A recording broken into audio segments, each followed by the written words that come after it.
লাকাদ আরসালনা নূহান ইলা কওমিহি ফাকালা ইয়া কওমি ইবুদুল্লাহ। নূহ নবী 950 বছর বলছে আমার জাতির লোকের আল্লাহর ইবাদত করো। নরসিংদীর বাইরা তো পরীক্ষায় পাস, 4-5 লাখ আছে, সবাইকে ইবাদত করি কার? ওয়াইলা আদিন আখাহুম হুদান ক্বালা ইয়া কওমি ইবুদুল্লাহ।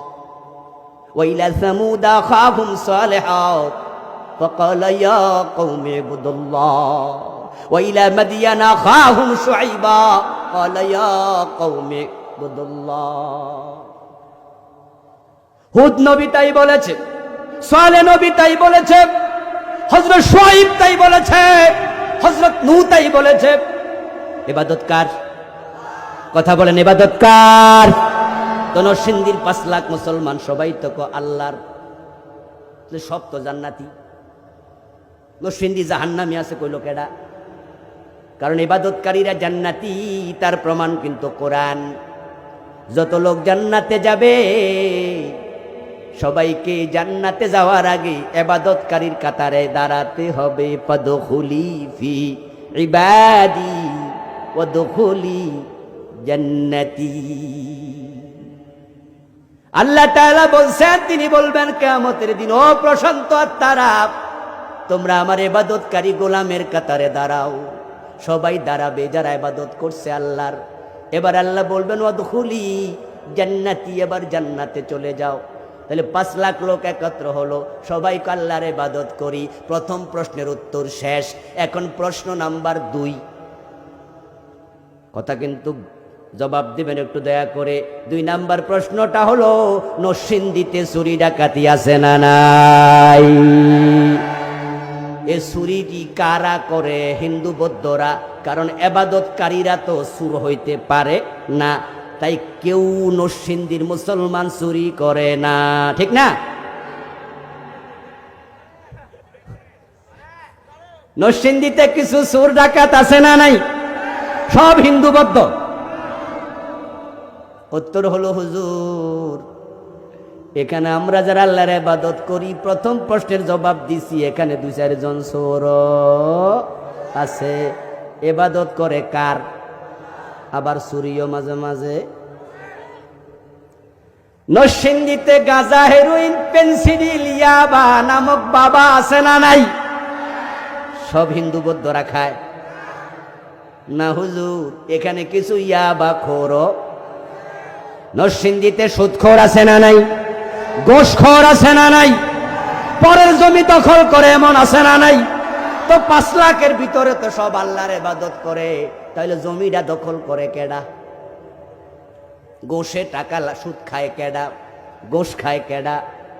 মানে হলো হুজুর, এখানে ইবাদতকারীদের মাঝে ঘুষখোরও আছে, সুদখোরও আছে, জালেমও আছে, চোরও আছে, মদখোরও আছে। এবার বলুন তো, যারা বলছে আল্লাহর ইবাদত করি, তাদের চরিত্র এমন হলে এই ইবাদত শিখাতে বুঝি নবীরা আইছে?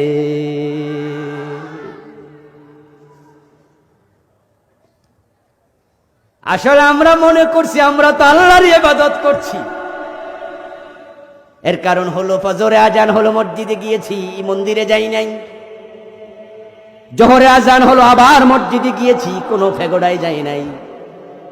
আসরে আজান হলো আবার মসজিদে গিয়েছি, কোনো গির্জায় যাই নাই। মাগরিবে আজান হলো আবার মসজিদে গিয়েছি, কোনো সিনাগাগে যাই নাই। তাহলে আমি তো আল্লাহরে সিজদা করি, তাহলে ইবাদতটা আমি তো আল্লাহরই করি। অথচ অফিসে যাইয়া সকাল 10টা বাজে ঘুষ খাওয়া শুরু করছে, জোহরের আজান পর্যন্ত খাইছে। এখন পকেটে আছে কিসের টাকা? জোরে বলেন, কিসের টাকা? এখন ওযু করে মসজিদে দাঁড়ায়া আল্লাহু আকবার কয়ে নিয়ত বেঁধে আবার কয়, ইয়্যাকা না'বুদু ওয়া ইয়্যাকা নাস্তাঈন। ও আল্লাহ, আমি শুধু তোমার গোলামি করি, তোমার কাছে চাই। আল্লাহ জবাবে কয়, আমার কাছে চাইলে ওই বেডাডার কাছে সকাল থেকে কি চাইছ? তুই যদি শুধু আমার গোলাম হস, তোর পকেটে এগুলো কি? আল্লাহ দেখে কিনা? কথা বলতে হবে, দেখে কিনা? তুমি কেমনে আল্লাহর গোলাম হইলাম? রাতের শেষ নামাজ বিতির। রাসূল সাল্লাল্লাহু আলাইহি ওয়াসাল্লাম স্বাভাবিকত রাতের শেষ নামাজ বিতিরকে বানাতেন। তাই তিনি এশা পরে ঘুমায়া যেতেন, তাহাজ্জুদ পড়ার পরে বিতির পড়তেন। আমরা একটু আগে পড়ি, কারণ আমাদের অনেকের তাহাজ্জুদ পড়া হয় না, তাই বিতিরটাও কাজা হয়ে যেতে পারে। তাই বিতির তাহাজ্জুদের আগে পড়ার পক্ষে হাদিস আছে, অসুবিধা নাই। তবে বিতির পড়বেন তাহাজ্জুদের পরে, এটাই রাসূলের প্রকৃত সুন্নাহ আমল। বিতিরের নামাজ রাতের শেষ নামাজ হয়। ওই বিতিরের নামাজে দাঁড়ায়া একটা দোয়া পড়ে, দোয়াটার নাম দোয়ায়ে, কথা কন না একটু, দোয়ায়ে কুনুত। এখন আমরা অধিকাংশ যে দোয়াটা পড়ি সেটা হলো আল্লাহুম্মা ইন্না নাস্তাঈনুকা, যদিও ভিন্ন দোয়াও আছে, আল্লাহুম্মা হদিনি ফীমান হাদাইত, এটাও আছে, আরো আছে, আরো আছে। আপনারা যারা কাবা শরীফে রমজানে বিতির পড়ার সুযোগ পেয়েছেন, অথবা ইউটিউবে সার্চ করলে আপনারা পাবেন, আব্দুর রহমান সুদাইস হাফেজাহুল্লাহ, কাবার সবচেয়ে বড় ইমাম যিনি, উনি বিতিরের নামাজে যে কুনুত হয় সেটা পরে 15 মিনিট 20 মিনিট লম্বা করে, দোয়া পড়ে কয়েক ডজন। যাই হোক, আমরা বাংলাদেশ অধিকাংশ পড়ি আল্লাহুম্মা ইন্না নাস্তাঈনুকা, আল্লাহর সামনে দাঁড়ায় আমরা বলছি, আল্লাহ আমি শুধু তোমার কাছে সাহায্য চাই, ওয়া নাস্তাগফিরুকা, তোমার কাছে ক্ষমা চাই, ওয়া নাতাওয়াক্কালু আলাইকা, তোমার উপর ভরসা করি।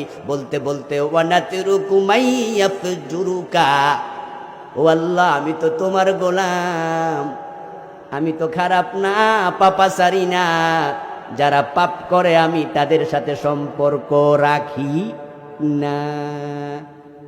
আল্লাহরে আল্লাহ, পাপাচারীর সাথে আমার সম্পর্ক নাই, অথচ গতকালকেই সুদখোর ঘুষখোরের কাছে মাইয়া বিয়া দিছে।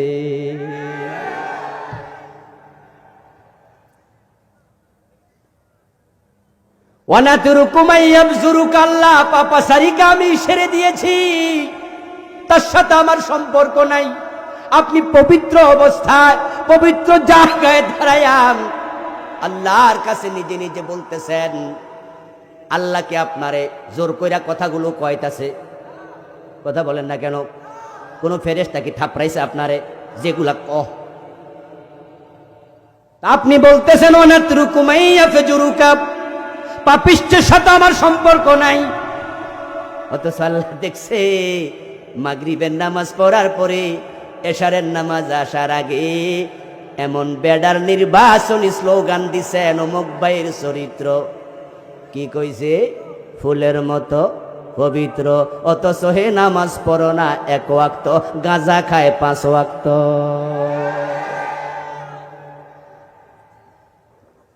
ওই বাটপার সিটার আল্লাহদ্রোহী জালেম ফাসিক, আপনি তার সাথে একসাথে বসে চা খান, তারে দেখলে তরি নইলে মরি, নইলে পাগল হই। আর আপনি সেই কিনা বলেন আল্লাহ পাপিষ্টের সাথে আমার সম্পর্ক নাই। আমার আল্লাহর শাজিম থেকে কয়, তোর মতো মতো বাটফার আছে কেডা? কত বড় সিটার! আমার ভাইয়ের আল্লাহর ইবাদত করেন, আপনি মনে করছেন আপনি ইবাদতকারী, টুপি আছে, দাড়ি আছে, পাজামা পাঞ্জাবি আছে, কপালের মাঝে নামাজ পড়ার দাগটাও আছে, অথচ বউয়ের মোহরানাটা এখনো দেয় নাই, বিয়া করছে 40 বছর আগে।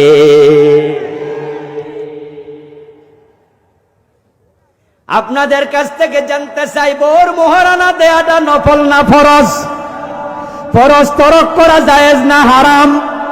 হাসরের ময়দানে আপনি বউ যদি মোহর না দিয়ে হাজির হন, তাহলে আপনি স্বামী নাকি হবেন আসামি? আল্লাহর ইবাদত করছেন, আপনি সুদে টাকা লাগাইয়া রাখছেন। ও আমার প্রিয় ভাই, আপনি ইবাদতই বুঝেন নাই। আপনি কি ভাবছেন নামাজের নাম শুধু ইবাদত, শুধু রোজার নাম ইবাদত? যদি শুধু নামাজ ইবাদত হতো তাহলে সূর্য ওঠার সময় নামাজ পড়লো সওয়াব হতো। কিন্তু আমরা যখন জেগে দেখি সূর্য উঠে যাচ্ছে, ঘুম থেকে জাগতে পারিনি, তখন আমরা ফজরের নামাজ পড়ি না, একটু অপেক্ষা করি। সূর্যোদয়ের সময় নামাজ পড়ো না, রাসূল মানা করছে। সূর্য উঠে তারপরে পড়ো।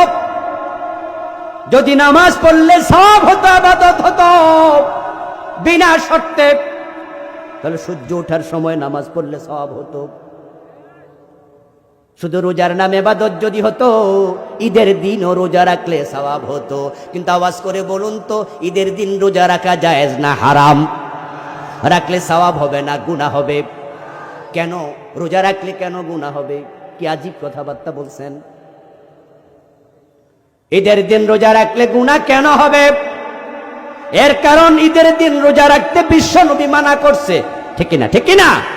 হাদিসে আছে, এই কয়দিন তোমরা রোজা রেখো না, লা তাসুমু হাদিহিল আইয়াম।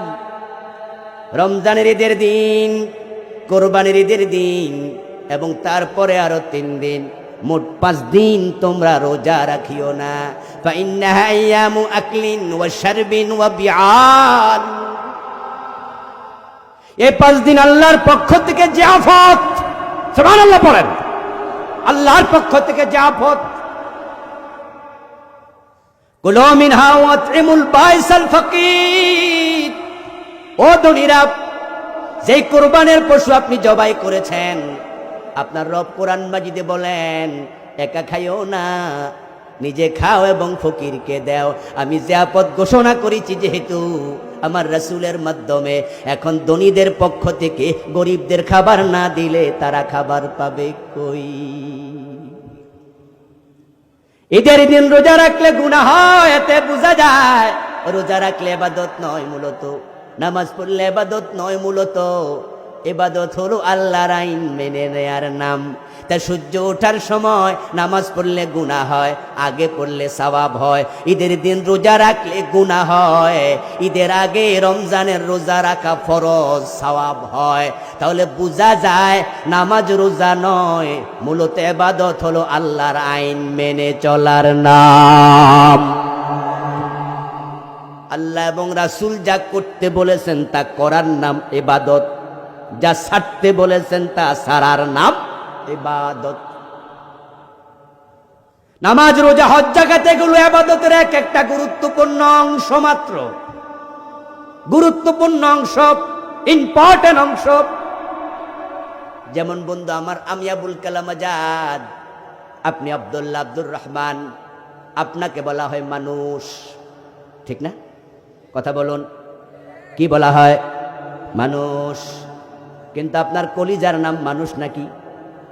চোখের নাম মানুষ, হাতের নাম মানুষ, পেটের নাম মানুষ, ফুসফুসের নাম মানুষ না। এগুলো দেহের গুরুত্বপূর্ণ অংশ। তাহলে মানুষ কোনটা? যদি হাত আলাদা করে এটার নাম হাত, পা আলাদা করলে পা, চোখ আলাদা করলে চোখ, কলিজা আলাদা করলে কলিজা, ফুসফুস আলাদা করলে ফুসফুস, কল্লা আলাদা করলে কল্লা। তাহলে মানুষ কই? আমার বন্ধু, মানুষ হবে তখন পা থেকে মাথা পর্যন্ত সবটা এক জায়গায় হবে যখন। ইবাদত মানে কি? হিয়া কাযাউল হায়াত বিহাসবি আওয়ামিরিল্লাহি তাআলা ওয়া নাওয়াহি। ইবাদত মানে হলো আল্লাহ এবং রাসূলের কথার আলোকে পুরা জীবন চালানোর নাম। এবার আপনাদের কাছ থেকে একটু জবাব চাই, যদি আল্লাহ এবং রাসূলের কাছ থেকে ইবাদত শিখা লাগে, তাহলে আমাদের নামাজ হবে রাসূলের মতো। এবার আপনারা বলুন, নামাজ হবে কার মতো? আরো জোরে বলেন, কার মতো? রোজা হবে কার মতো? হজ হবে কার মতো? তবে বিয়েটা হবে হিন্দুদের মতো। ইবাদতই বুঝলেন না? কথা না বললে মজা পাই না। আওয়াজ দিয়ে বলেন, সালাম ফিরানা লোকমা দে। ও বন্ধু, ইমাম রে ও সারে না লোকমা দিয়া বুঝায়। ও ইমাম সাহেব, রাসূল মাগরিব ফরজ 2 রাকাত পরে সালাম ফিরায় নাই, তাই রাসূলের সাথে না মিললে আপনারেও সার দেয়া হবে না। ইমাম যদি বাবা হয়, মুসল্লি যদি ছেলে হয়, মাগরিবের ফরজ 2 রাকাত পরে বাবা যদি সালাম ফিরায়, ছেলে সালাম ফিরাবে না বাবারে লোকমা দেবে? দেখছেন নি আল্লাহরে কেমনে মানে, বাবারেও ছাড়বে না। আপনি বুঝে ফেলছেন ইবাদত তো আল্লাহর করি, এই যে মানি, বাবারেও ছাড়ি না রাসূলের সাথে না মিললে। কিন্তু দোস্ত আমার, এবার শুনুন, যেই মুসল্লিটা মসজিদে যায় আল্লাহ এবং রাসূলকে হুবহু মানছে, ইমাম ভুল করলে তাকেও ছাড় দেয় নাই, লোকমা দিছে, ওই মুসল্লিটা ইবাদত বুঝেছে, নামাজ রাসূলের মতো হওয়া লাগবে। কিন্তু যখন সেই মুসল্লিটা আদালতে হাকিম হয়ে বসে, রাসূলের আইনে, আল্লাহর আইনে একটা রায়ও দেয় না।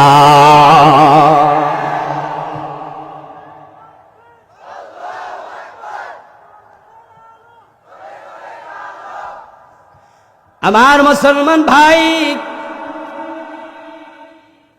ওই নামাজে যদি কোনো বিচারক থাকে, যদি হুজুর 2 রাকাত পরে মাগরিবে সালাম ফিরায়, ওই হাকিমও কিন্তু লোকমা দেবে, ঠিক না?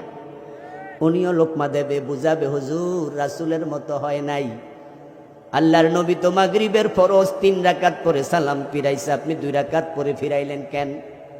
হাকিম সাহেব লোকমা দেয়, রিকশাওয়ালা লোকমা দেয়, যে আছে কুলি মজুর তাতি শিক্ষিত মূর্খ লোকমা দিল, হুজুর পীরের সাথে লোকমা মেনে নিল, গাদ্দারি করে নাই, গোরামি করে নাই। হুজুরের মনে পড়ে গেছে আমি তো ভুল করে ফেলেছি, তাই তিনি সালাম ফিরাইতে লাইগা, লোকমা যদি শোনে, সালামটা ফিরায় নাকি উঠে দাঁড়ায়া যায়? কথা বলেন না কেন ভাইয়েরা? সালাম ফিরে না, উঠে দাঁড়ায়। হুজুর লোকমা নিল, নামাজের পরে হুজুরের চেহারা কালো দেখা যায় না, মুসল্লির উপর রাগ করে না। সুতরাং আপনারা যারা আল্লাহ রাসূলের আইনের আলোকে চলছেন না, রায় দেন না, চালান না আমাদেরকে, আমরা লোকমা দিলে আপনারাও রাগ করতে পারবেন না।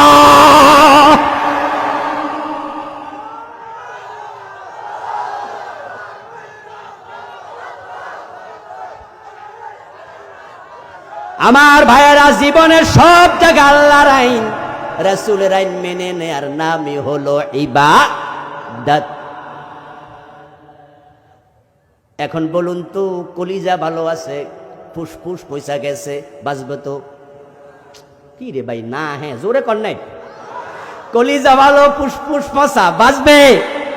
ফুসফুসও ভালো, কলিজা ভালো, কিডনি 2টা ড্যামেজ, বাঁচবে? আমার বন্ধু, ইসলামের যতগুলো ফরজ আছে, যতগুলো হারাম আছে, তুমি জেনে বুঝে যদি একটাকে অমান্য করো, বাকিগুলা মেনেও লাভ নাই। আল্লাহর অর্ডার আমি ছাড়া কারো ইবাদত করতে পারবে না, প্রথমটা শেষ। ওয়াবিল ওয়ালিদাইনি ইহসানা, দ্বিতীয় হুকুম হলো মাতা পিতার সাথে ইহসান করো। বলেছেন কে? একটু আওয়াজ দিয়ে বলেন, এই হুকুমটা দিয়েছে কে? আমার বন্ধু, মাতা পিতার সাথে ইহসান না করে, তাদেরকে সন্তুষ্ট না করে কোন সন্তান জান্নাত পাবে না। জান্নাতের জন্যই নামাজ, জান্নাতের জন্যই রোজা। ও আমার প্রিয় ভাই, সত্রের দুপুরে 14-15 ঘন্টা লম্বা রোজা রিক্সাওয়ালাও রাখে, সারাদিন রিক্সা চালায়া রোজা ভাঙে না, এমন 2-1 রিক্সাওয়ালা আছে না নাই? জান্নাত পাওয়ার স্বপ্ন দেখছে, সকাল থেকে ঘামতেছে, ঘামতে ঘামতে ঘামতে ঘামতে দুপুর হলে পিপাসায় বুকটা চোঁচো করতে থাকে, বারবার সূর্যের দিকে তাকায়, পানি আছে, চাইলে খাইতে পারে, ডুব দিয়া খাইলে দুনিয়ার কেউ দেখবেও না, কিন্তু তারপরেও খায় না। আমরা যারা এসিতে থাকি, ফ্যানের নিচে থেকে রোজা রাখি, অফিস আদালত ব্যবসা প্রতিষ্ঠানে থেকে রোজা রাখি, আমরা রোজার কষ্ট বুঝবো না। রোজার কষ্ট বোঝে সেই মিস্ত্রি, যেই লোকটা 3 তলার ছাদে ইট লইয়া ওঠে আর নামে।